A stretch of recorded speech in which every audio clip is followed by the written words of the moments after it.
முதலில் பேசும்போது எதிர்க்கட்சி துணைத் தலைவர் சொல்லினார், நீங்கள் 108 தான் அப்படின்னு பேசினாரு. அந்த 108 எப்படி உருவாக்கப்பட்டது? 41 கட்சிகள் எதிர்த்து நின்று எதிர்க்கட்சி தலைவர் தன்னுடைய மேடைகளில் கூறினார், அங்க இருக்கிறவங்க எம்எல்ஏன்னா யாருன்னு தெரியாது, அமைச்சர்னா யாருன்னு தெரியாது. இதுதான் அண்ணா கனவு கண்ட ஒரு புரட்சி. ஏழைகள், எளிமையானவர்கள், சாதி பலமற்றவர்கள், மத பலமற்றவர்கள்,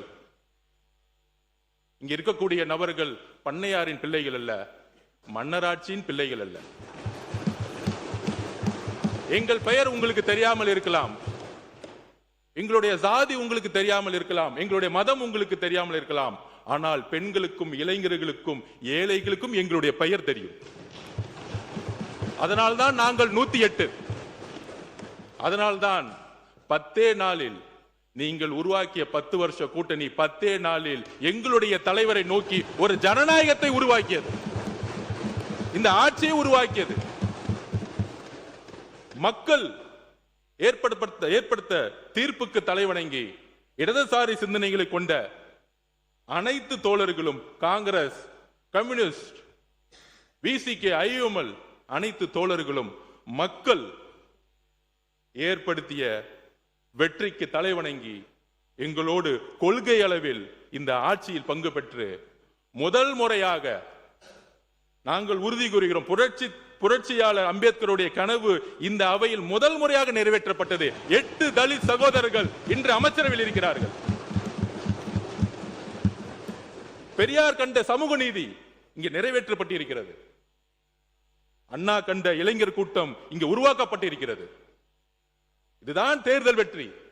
இது தேர்தல் வெற்றிக்கான ஒரு வெற்றி மட்டுமல்ல, இது வரலாற்றை திருப்பி போட்ட வெற்றி. சாதியும் மதமும்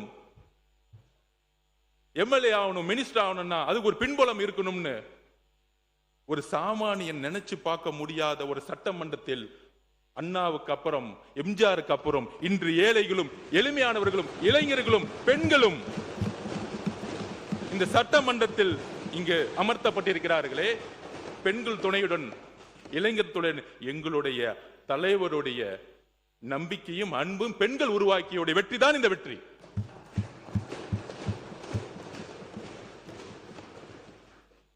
இது 108 அல்ல, 6 கோடி மக்களுடைய கனவு.